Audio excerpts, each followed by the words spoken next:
السلام علیکم ورحمۃ اللہ وبرکاتہ۔ میرا نام زیبا زرین ہے۔ آج میں آپ سب کو ایک چھوٹی سی حدیث سناتی ہوں۔ حضرت محمد مصطفیٰ صلی اللہ تعالیٰ علیہ وسلم کے زمانے میں ایک شخص جن کا اپنا کھجوروں کا پورا گودام تھا، انہوں نے اپنے جیتے جی ایک وصیت بنائی جس میں یہ لکھا کہ میری موت کے بعد حضرت محمد مصطفیٰ صلی اللہ تعالیٰ علیہ وسلم میری گودام کی تمام کھجوریں مدینے کی غریبوں میں بانٹ دیں۔ کچھ دنوں کے بعد اس شخص کی موت ہو جاتی ہے۔ حضرت محمد صلی اللہ تعالیٰ علیہ وسلم اپنی ساتھیوں کو بلاتے ہیں اور کہتے ہیں کہ آپ گودام کے اندر جائیں اور گودام سے تمام کھجوریں نکال کر مدینہ کے تمام غریبوں میں بانٹ دیں۔ ان لوگوں نے حضرت محمد مصطفیٰ صلی اللہ تعالیٰ علیہ وسلم کے کہنے کے مطابق ہی کیا۔ حضرت سارے کھجور تقسیم ہو جانے کے بعد رسول صلی اللہ علیہ وسلم نے اپنے ساتھیوں سے پوچھا کہ کیا تمام کھجوروں کی تقسیم ہو گئی؟ ان لوگوں نے کہا یا رسول اللہ صلی اللہ علیہ وسلم، ہاں، ہم نے تمام کھجوروں کی تقسیمیں کر دی ہیں، گودام میں ایک بھی کھجور نہیں۔ حضرت محمد مصطفیٰ صلی اللہ علیہ وسلم خود پھر اس گودام میں گئے اور جا کر پوری تلاش کی تو انہیں زمین پر ایک چھوٹا سا کھجور کا ٹکڑا پڑا ملتا ہے جو ہلکا سا سڑ گل گیا۔ وہ اس ٹکڑے کو اٹھاتے ہیں اور اپنے ساتھیوں کو دکھا کر کہتے ہیں کہ یہ ایک چھوٹا سا ٹکڑا اگر تمہارا پاس ہے اور اس کی ضرورت مند کوئی ہے اور تم اسے اپنی جیتے جی حیات میں اگر تم اسے کسی کو رقم کرتے ہو، کسی کو ڈونیٹ کرتے ہو، تو تمہیں اس کا ثواب اس سے بھی زیادہ ملے گا بنسبت کہ تم اپنے مرنے کے بعد پوری جائیداد کسی کے نام کرتے ہو۔ سبحان اللہ۔ ہمیں اس واقعے سے کیا سبق ملتا ہے؟ ہمیں اس واقعے سے یہ سبق ملتا ہے کہ ہم جیتے جی کیا کرتے ہیں، جو کچھ بھی ہے یہ میرا پیسہ ہے، میں نے کمایا ہے، میں جب تک زندہ ہوں یہ میرا پیسہ۔ یہ وہ سوچ ہے جس کے خلاف اللہ پاک لڑ رہا ہے۔ اللہ پاک ہمیں اس طریقے کے سوچ سے خود کی جان چھڑانے کی تعلیم دیتے ہیں۔ وہ کہتے ہیں کہ یہ پیسہ میری دی ہوئی آپ کے پاس امانت ہے، یہ میرا دیا ہوا رزق ہے۔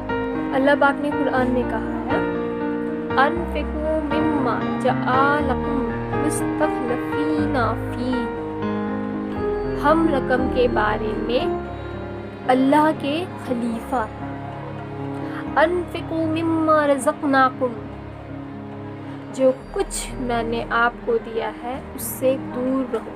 اللہ پاک فرماتے ہیں یہ میری دی ہوئی رزق ہے، اور جو یہ کہتے ہیں کہ یہ میرا پیسہ ہے وہ مومن نہیں، وہ منافقین ہے۔ قال انما اوتیتوہ علی علم عندی، یہ سوچ رکھتے ہیں کہ یہ پیسہ میرا ہے وہ قارون ہے۔ یہ مومنوں کا سوچ نہیں ہے کہ یہ میرا پیسہ، یہ میرا پیسہ، یہ میری کمائی۔ آپ لوگ یہی سمجھتے ہیں، لوگ یہی کہتے ہیں کہ میں نے پیسہ بنایا ہے، میں نے بہت محنت کی ہے تب جا کر آج میں سب کچھ بنا پایا ہوں۔ آپ یہ سوچ لیجئے کہ ایک جو آفس میں بیٹھا کام کر رہا ہے وہ بھی محنت کرتا ہے، لیکن ایک اور دوسرا شخص جو دن بھر صبح سے رات تک اپنے جی جان سے کھٹتا ہے پر وہ اتنا پیسہ نہیں کما پاتا۔ آپ بھی کام کر رہے ہیں، آپ بھی محنت کر رہے ہیں، اس جگہ دوسری بھی محنت کر رہا ہے، پر آپ کے پاس پیسہ زیادہ ہے، کسی کے پاس پیسے کم کیوں؟ کبھی سوچا ہے یہ اللہ کی دی ہوئی رزق ہے۔ اللہ جسے چاہتا ہے اپنی مرضی سے جسے جتنا دیتا ہے، جسے چاہتا ہے زیادہ دیتا ہے، جسے چاہتا ہے کم دیتا ہے۔ تو میرا کہنے کا مطلب ہے اس کوارنٹائن کے وقت میں ایسے حالات میں ہر کوئی ضرورت مند ہے۔ کچھ لوگ میں جن کو پرسنلی جانتی ہوں وہ یہی کہتے ہیں کہ ہم کیسے، وہ ضروری نہیں ہے کہ ہم 1000 روپیہ دیں، اگر ہم ایک شخص کسی کی 20 روپے سے بھی مدد کر دیں تو وہ بہت بڑی بات ہے۔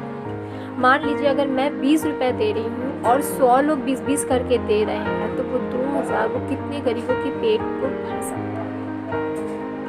سوچیے، آپ کوارنٹائن میں نکل نہیں سکتے، نکل کر پیسہ کسی کو کیش نہیں دے سکتے، کسی کی مدد نہیں کر سکتے، موبائل دن بھر چلاتے ہیں، موبائل میں اتنی جگہ، صرف ایک چھوٹی سی 2 ایپ ڈاؤن لوڈ کر لیجیے، جی پے اور فون پے، جو آپ کو اچھا، اس سے آپ 20 روپے کر کے یا پر پرسن 50 روپے کر کے پلیز ڈونیٹ اگر کیجیے، اگر آپ اہل حیثیت ہیں تو پلیز آپ ڈونیٹ کیجیے، تاکہ ہم ضرورت مندوں کو ضرورت کو پوری کر سکیں، ان کی بھوک مٹا سکیں، ان کی تکلیفوں کو دور کر سکیں۔ ہم اتنی تکلیفیں نہیں دور کر سکتے، ہم اتنی سی بھی اگر کسی کی تکلیف دور کر دینا تو جو اتنے کرتے ہیں اس سے زیادہ ہے۔ تو پلیز آپ لوگ چھوٹی سی کوشش کیجیے، کیا پتہ اللہ کو کس کی کون سی چھوٹی سی محنت پسند آ جائے۔